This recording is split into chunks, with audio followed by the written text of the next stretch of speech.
Hello friends, आज मैं आपको सुनाऊंगी डरावनी रात की कहानी। कहते हैं जब किसी की नई नई शादी होती है तो उसे बाहर ज़्यादा घूमना नहीं चाहिए, क्योंकि कहते हैं भूत और आत्मा नए दूल्हे या दुल्हन के पास ज़्यादा आकर्षित होते हैं। और इस बात का उदाहरण आज की ये कहानी है। आज की जो यह कहानी है यह हमारे ही एक दोस्त के साथ घटी एक सच्ची घटना है। यह बात उसकी शादी के 2 दिन बाद की बात है, जब अपनी बीवी अपने घर गई थी और उस दिन वो अपने कमरे में अकेला ही था। और अब यह कहानी मैं उनके ही शब्दों में जारी रखूंगी। मेरा नाम नीरज है और मैं आज आपको जो घटना बताने जा रहा हूँ उस घटना को मैं याद भी करता हूँ तो मेरा दिल सहम सा जाता है। यह बात मेरी शादी के 2 दिन के बाद की बात है। उस समय मुझे घर में सब गांव में बाहर घूमने के लिए मना करते रहते थे, पर मैं कहाँ किसी की बात मानने वाला था। और ऐसे ही उस दिन जब मैं शाम को घूमकर घर आया तब थोड़ी थोड़ी बारिश होने लगी थी। घर आते ही मैं कुछ देर घर वालों के साथ बैठकर बातें कर रहा था। उस दिन बारिश होने के कारण लाइट भी चली गई थी, क्योंकि अक्सर ऐसा होता है गांव में थोड़ी सी बारिश होने के कारण लाइट चली जाती है। लाइट जाने के कारण हमारे पूरे घर में अंधेरा हो गया था। फिर उसके बाद मैं अपनी जगह से उठकर घर में जो मिठाइयाँ रखी थी मैं जाकर सभी मिठाइयाँ उठा कर खाने लगा। वैसे मैं कभी मिठाई नहीं खाता था, पर उस दिन मुझे पता नहीं क्या हो गया था कि मैं लगातार मिठाइयाँ खाए जा रहा था। मेरी यह हरकत देख मेरे घर वालों को भी बड़ा अजीब लग रहा था, पर उस समय किसी ने मुझे कुछ नहीं कहा। मिठाइयाँ खाने के बाद मैं अपने कमरे में सोने को चला गया। अपने कमरे में जाते ही मैंने अपने कमरे के दरवाजे में कुंडी लगाकर मैं अपने बिस्तर पर सोने चला गया। सोते हुए अभी मुझे आधा घंटा ही हुआ होगा, तभी मुझे किसी औरत की आवाज़ आई और वो बोल रही थी, नीरज कैसे हो और हो गई शादी। मैंने एकदम से आंखें खोलकर देखा तो मेरे सामने एक औरत खड़ी थी जिसने लाल रंग की साड़ी पहनी हुई थी। और वो औरत धीरे धीरे से मेरे पास आते जा रही थी। मैं उसे देखकर यही सोच रहा था कि यह है कौन और यह अंदर कैसे आ गई, क्योंकि मैंने दरवाज़ा तो बंद कर दिया था, पर ये औरत अंदर कैसे आ गई और ये है कौन। मैं उसका चेहरा देखकर उसे याद ही कर रहा था कि तभी मुझे एकदम से याद आया, ये तो मेरी बड़ी वाली बुआ है। पर यह हो कैसे सकता है, क्योंकि वो तो लगभग 20 साल पहले ही मर चुकी थी। मैं उसे देखकर यही सब सोच ही रहा था, पर तब वह मेरे बेड के पास आकर खड़ी हो गई थी। फिर उसके बाद उसने कहा, नीरज शादी कर लिए और मुझे बुलाया भी नहीं। इतना ही बोलकर उसने छाती पर अपना हाथ रख दिया, पर पता नहीं उसका हाथ रखते ही मेरा दम सा घुटने लगा और मेरे मुंह से कोई आवाज़ भी नहीं निकल पा रही थी। पर किसी तरह मैंने अपने पापा को आवाज़ दी, पर आवाज़ सही से नहीं निकली।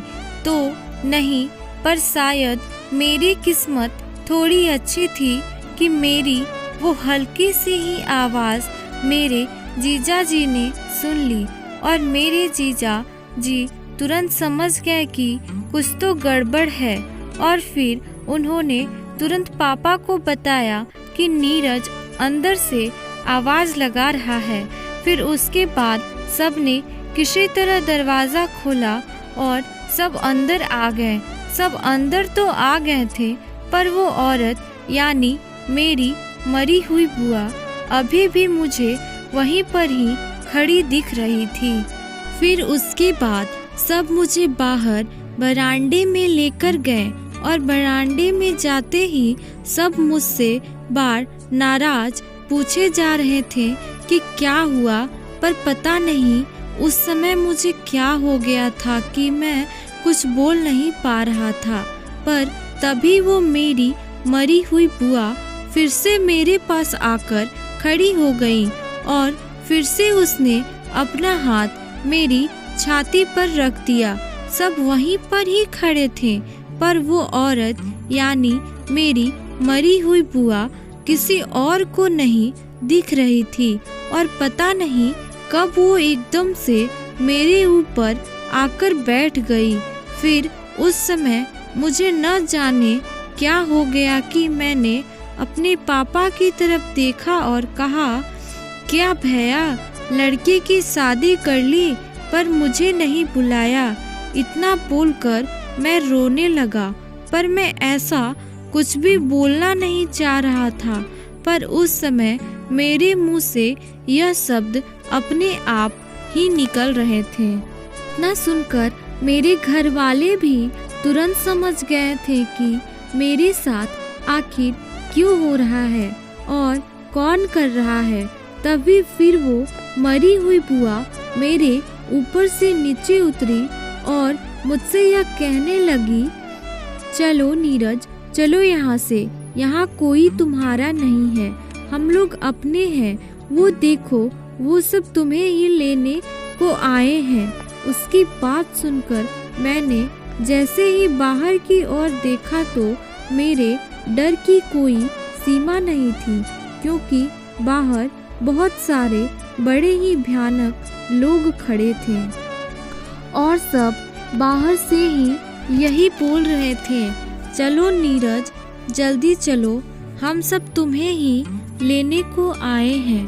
फिर उसके बाद एक बार फिर से मेरी मरी हुई बुआ ने मुझसे कहा, चलो नीरज वो सब अपने हैं, देखो तुम्हें लेने पूरी बारात आए हैं।